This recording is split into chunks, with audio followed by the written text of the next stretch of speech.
Rishikesh bus stand परिवेश है छोटे चारधाम यात्रा की, पर अगले 10 से 12 दिन हम करने वाले हैं पांचों केदार की यात्रा। आज 15 मई 2022 बज रहे हैं सुबह के 7, खुलने वाली है हमारी बस, तो बाकी बातें रास्ते में।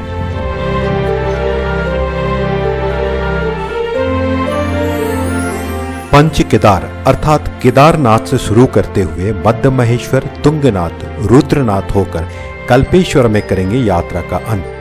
केदारनाथ के लिए गौरीकुंड से मंदाकिनी के पश्चिमी किनारे से यात्रा शुरू कर भीमबली में पूर्वी किनारा लेते हैं, जबकि पुराना रास्ता पश्चिमी किनारे से ही हुआ करता था। वैसे पैदल यात्रा शुरू होगी गौरीकुंड से, पर बाहर से आने वाली गाड़ियों का अंतिम पड़ाव है यही सोनप्रयाग। हरिद्वार या ऋषिकेश से 500-600 रुपये में बस और 1200 में छोटी गाड़ियां मिल जाती है सोनप्रयाग के लिए। ऑनलाइन रजिस्ट्रेशन न होने के कारण यहां काउंटर पर हमने आराम से पर्ची कटवाई।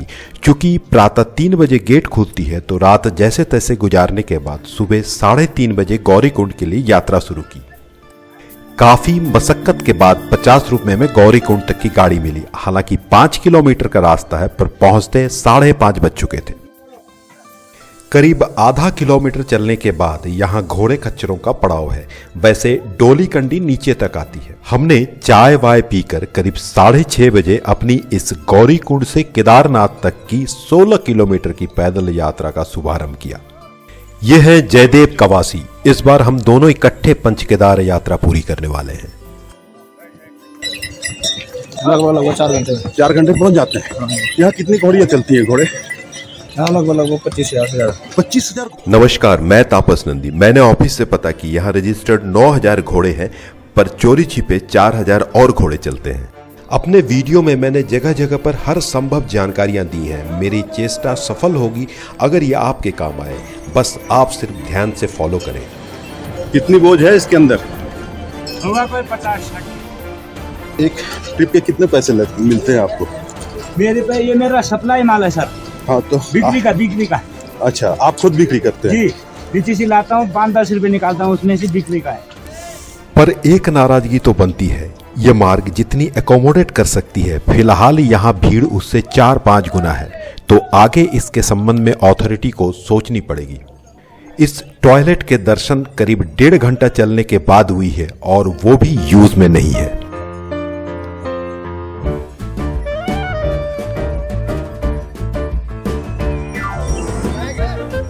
चलते चलते केदारों के संबंध में थोड़ी पौराणिक चर्चा कर लेते हैं। पांडव कुरुक्षेत्र के युद्ध में गोत्र और ब्राह्मण हत्या के पाप से मुक्त होने शिव के दर्शन को निकल पड़े थे, पर उनसे नाराज शिव नंदी नाम के बैल के रूप में गढ़वाल में उनसे छिपते फिर रहे थे।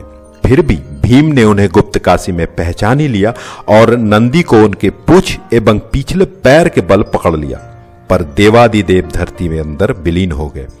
इसके बाद महादेव जब पुनः प्रकट हुए, तो केदार में पिटका भाग, मध्य महेश्वर में नाभि और पेट, तुंगनाथ में शस्त्र, रुद्रनाथ में चेहरा और कल्पेश्वर में उनका केश या जटा गोचर हुआ। इन तीर्थ स्थानों का जिक्र पहली बार स्कंद पुराण में पाई गई। इस पूरे क्षेत्र को केदारखंड और इसके अधिपति को केदारनाथ के रूप में जाना जाता था। मेरा बाल गोपाल भी तीर्थ में मेरे साथ हो, इसे कहते हैं श्रद्धा। अब आता हूं अपनी बात पर। गढ़वाल की घाटियां ऐसे ऐतिहासिक मंदिरों का पुण्य भूमि है, और इनके दर्शन भाग्य से ही मिलते हैं। पंच केदार यात्रा की इच्छा पहले से ही थी, बस इस बार निकल पड़ा। आज 16 मई 2022 पूर्णिमा के दिन शुरू हुई हमारी यात्रा प्रथम केदार केदारनाथ से। 9 बजने वाले हैं और सामने भीमबली का ब्रिज दिख रहा है। भीमबली से छोटी लिंचोली वैकल्पिक मार्ग। यहां से मंदाकिनी को पार कर दूसरी किनारे से भी यात्रा को जारी रखा जा सकता है, पर हम सीधा चलेंगे और अगले पुलिये से नदी को पार करेंगे, क्योंकि उस रास्ते घोड़े नहीं मिलेंगे। ये रहा वो आखिरी पुलिया जिससे हम मंदाकिनी को पार करने वाले हैं। 13 के आपदा से पहले मंदाकिनी के पहले किनारे से ही सीधी रास्ता केदारनाथ को जाया करती थी। हम नदी के दूसरे किनारे आ चुके हैं और यहां से पुरानी रास्ता साफ दिख पड़ती है। पहला ब्रिज अर्थात वैकल्पिक मार्ग वाला रास्ता यहीं आके हमसे जुड़ती है। वापसी के वक्त हम उसी रास्ते चलेंगे। सारे रास्ते खाने पीने और आराम करने की पूर्ण व्यवस्था है, बस पॉकेट भारी होनी चाहिए। चाय 15, आलू पराठे 60 और नींबू पानी 30 रुपए। माता जी पैदल ही जा रही हैं भोले के दर्शन को। इससे बड़ी इंस्पिरेशन वाली बात और क्या हो सकती है।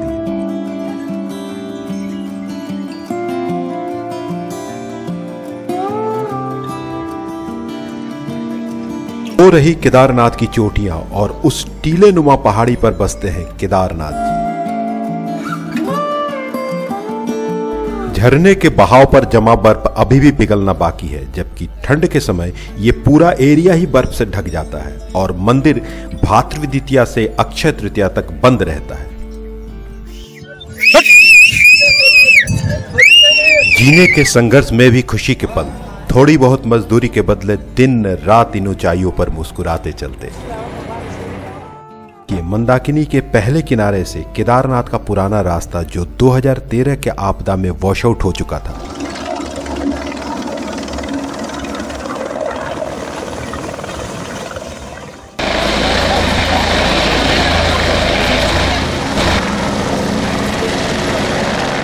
दोपहर के 1 बज चुके हैं।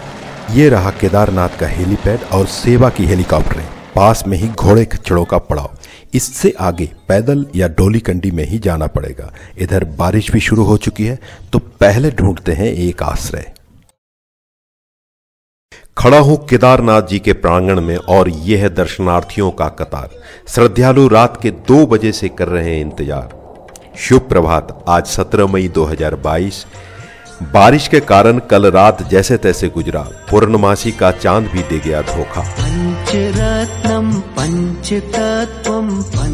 पांडवों द्वारा स्थापित और 8वीं सदी में शंकराचार्य द्वारा पुनर्निर्मित केदारनाथ पीक को बैकड्रॉप में लिए 11,700 फीट की ऊंचाई पर यह मंदिर आज भी वास्तुकला का एक चमत्कार है। इंटरनेट पर सारी जानकारियां उपलब्ध है, एक बार जरूर देखें। इस समय छोटी 4 धाम यात्रा चल रही है, तो भीड़ बहुत ज्यादा है, पर अन्य समय ठहरने और दर्शन करने में कोई भी परेशानी नहीं होती। केदारेश्वरे देवादिदेव महेश्वरम। मेरा मानना है अगर सोनप्रयाग जल्दी पहुंचे तो गौरीकुंड से आगे कहीं नाइट स्टे करें। इससे आपकी एक्लिमेटाइजेशन भी हो जाएगी और दूसरे दिन भीड़ से पहले केदारनाथ पहुंचेंगे।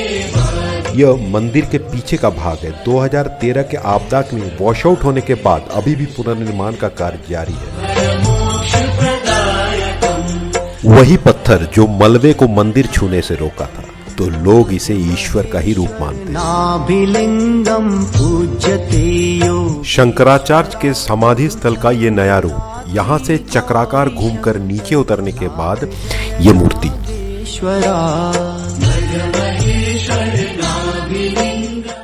रेंज जय भोले, जय बाबा केदारनाथ, मेरा प्रणाम स्वीकार करें।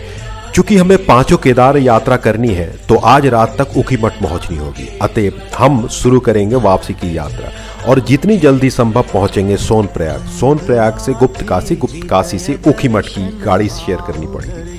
शाम को गाड़ियां मिलना मुश्किल है, तो हमें तेज नीचे जाना होगा।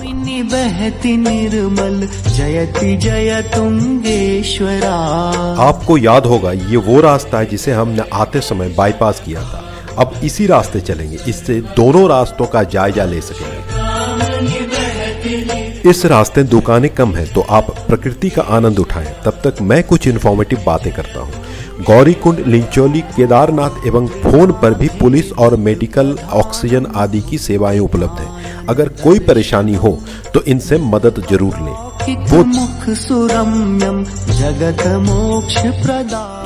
लैंडस्लाइड के कारण सवारियों की लंबी जैम लगी है। हाँ, एक बात और, अगर आप घोड़े पर से जाते हैं तो गौरीकुंड और केदारनाथ में थोड़ी थोड़ी दूर पैदल चलनी होगी, पर डोली कंडी वाले मंदिर तक ही छोड़ेंगे। रास्ते में जोरों की बारिश शुरू हो चुकी है, तो दुकान के अंदर बैठकर पकौड़े और चाय का मजा लेते हुए आपसे कहते हैं अलविदा। कल फिर मिलते हैं ऊखीमठ में दूसरे केदार मध्य महेश्वर की यात्रा शुरू करते हुए। जय भोले, जय बाबा केदारनाथ।